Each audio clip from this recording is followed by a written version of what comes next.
बुलढाणा जिल्ह्यातील जळगाव जामोद तालुक्यात येणाऱ्या आसलगावात आठवडी बाजाराच्या दिवशी लुटमारीच्या घटना सातत्याने घडत आहेत। त्यामुळे बाजारासाठी येणाऱ्या सर्वसामान्य नागरिकांसह व्यापारी वर्गामध्ये मोठे भीतीचे सावट निर्माण झाले आहे।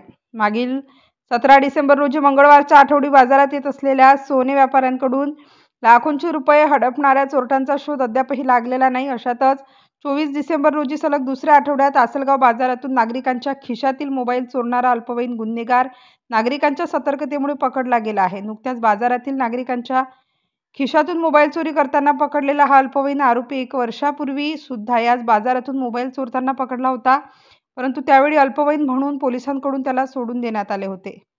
त्याच गुन्हेगाराने आता परत आसलगाव परिसरात बाजारात चोरी करणे सुरू केले आहे। त्यामुळे आसलगाव बाजारातील कायदा व सुव्यवस्थेचा प्रश्न निर्माण झाला असून पोलीस प्रशासनाच्या कार्यक्षमतेवर प्रश्नचिन्ह उपस्थित होताना दिसत आहे।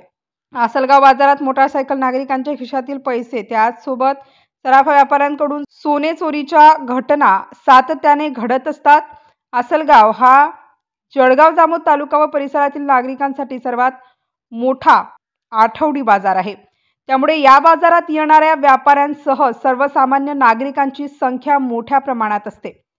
परंतु दर आठवड्याला घडणाऱ्या या चोरीच्या घटनांमुळे सर्वसामान्य नागरिकांमध्ये भीतीचे वातावरण निर्माण झाले आहे। बाजारातील चोरीच्या घटना रोखण्यासाठी स्थानिक ग्रामपंचायत प्रशासनासह जळगाव जामोद पोलीस स्टेशनच्या वतीने कडक कारवाईसह बाजारातील सुरक्षा व्यवस्था वाढविण्याची मागणी सर्वसामान्य नागरिकांसह बाजारात येणाऱ्या व्यापाऱ्यांकडून करण्यात येत आहे। MCN न्यूज मराठी करिता संपादक राजीव वाढे, आसलगाव।